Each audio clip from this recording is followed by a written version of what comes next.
Gaston Kelman, vous avez participé à la présentation du dernier livre de Benoît Mondélé Ngolo. Qu'en pensez-vous déjà de cet auteur? Apparemment, c'est quelqu'un qu'on n'arrive pas à saisir et à comprendre. Or, vous avez pu synthétiser pas seulement sa pensée, mais aussi ses œuvres, l'ensemble de ses œuvres. Oui, moi j'aime beaucoup Mondélé Ngolo. La dernière fois, j'ai eu l'honneur d'être le modérateur quand il est passé à Paris pour présenter Fantasmant un peu. Et c'était sa dernière œuvre. Et j'étais vraiment très content de voir cet iconoclaste-là qui apparaît et qui apporte une perspective nouvelle dans l'écriture. Je disais que peut-être depuis la négritude, quelqu'un n'avait jamais osé perturber le style comme ça et que j'en étais très très heureux.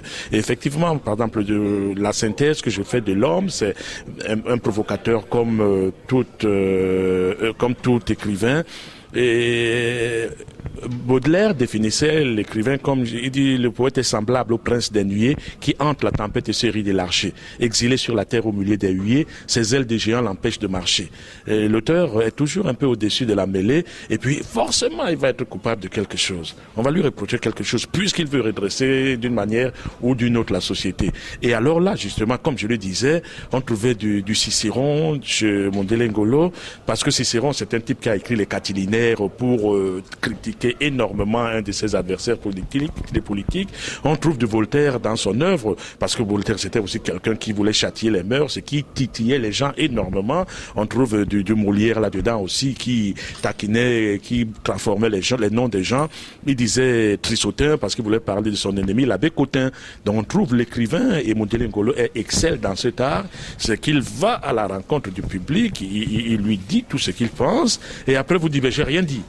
Et là, j'ai dit, mais effectivement, et vous n'avez même pas compris. On lui dit, oui, tu as dit. Il dit, oui, je l'ai dit, c'est telle page. Et puis, il nous ramène encore, et on repart, et on revient, et on repart. Et moi, j'apprécie énormément, justement, ce style-là, cette fraîcheur, quoi, de la perspective littéraire. Alors, est-ce que c'est un auteur incompris? Parce qu'on a bien vu dans la salle que personne n'arrivait, en fait, à être au même diapason que lui. Sinon, vous qui avez pu faire cette synthèse, en fait. Je peux dire que c'est un auteur incompris, mais ce serait pas tout. C'est un auteur qui prend plaisir à être incompris.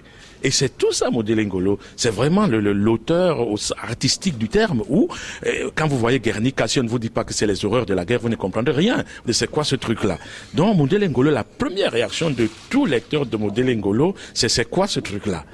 Le gars ne peut pas écrire comme tout le monde, il sort son style. Bon, d'autres vont lui dire, mais non, c'est pas vrai, c'est pas... Et puis moi, je leur dis, écoutez, si l'auteur n'est plus libre de son style, excusez du peu, vous voulez qu'il soit libre de quoi? Et lui, il boit du petit lait. Il nous voit là, les Antilles, les pros. Et c'est pourquoi je me suis permis de citer des œuvres Victor Hugo, qui écrivait un livre, qui écrivait une lettre avec un seul point d'interrogation à Alain Mabankou, qui, après d'autres d'ailleurs, ont écrit des livres avec une phrase sans ponctuation, ou bien des gens qui écrivent des livres sans qu'il y ait le E muet. Ils disent qu'il n'y aura pas de E dans tout un livre. Bon, voilà, l'auteur, mais c'est là le génie. Créer quelque chose qui reste.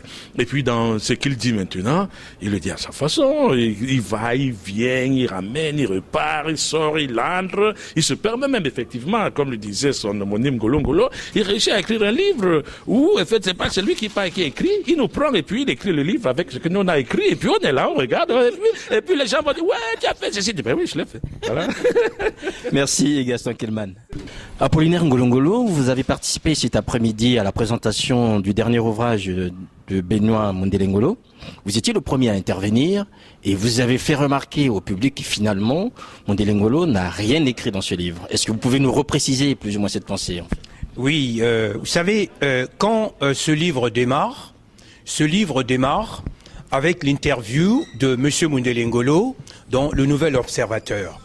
Et dès que cette interview se termine, et tout de suite, ce sont des personnes, des personnalités qui ont lu l'œuvre de Mondélé Ngolo qui interviennent. Et à ce moment-là, l'auteur disparaît.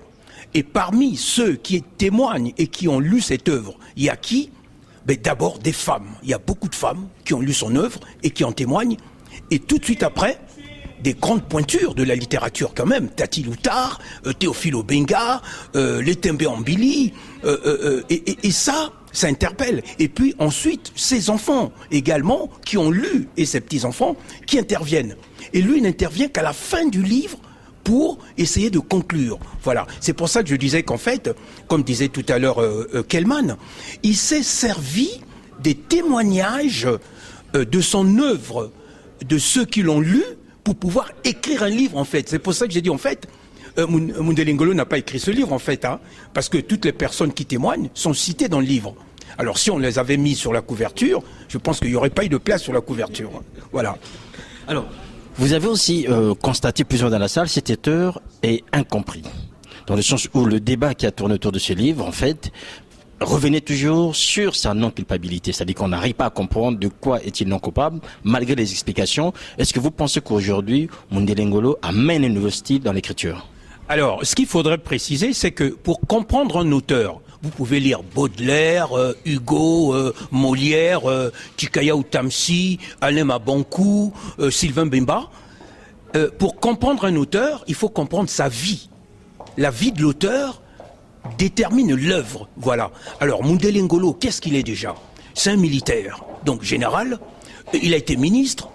Il est préfet, il est chef coutumier supérieur, donc il a tellement de facettes, ce qui fait que son œuvre transparaît justement dans ces personnalités-là. Et son œuvre un peu ambiguë, parce que le genre littéraire a des étiquettes. Or, son œuvre ne peut pas être étiquetée comme étant de la prose, un roman ou de la poésie. Donc, il a un style personnel à lui, et ce style, il doit l'assumer. Il doit l'assumer et laisser surtout aux lecteurs qui le lisent de pouvoir critiquer, commenter. Et ça va lui servir de carburant justement pour pouvoir avancer dans son œuvre littéraire. Alors, partagez-vous l'idée selon laquelle ce livre n'est qu'un panégyrique en fait à la gloire de Mundele Ngolo? Bon, on a parlé un peu de narcissisme, hein, c'est le terme qui a été utilisé, un peu de narcissisme. Bon, moi je dirais de la part de l'auteur, je disais tout à l'heure, je parlais des facettes, mais ça rentre dans le cadre de la critique littéraire. C'est-à-dire que lorsque on crée une œuvre de l'esprit, je pense que il faut être disposé, il faut être prêt à pouvoir assumer toutes les critiques, je pense.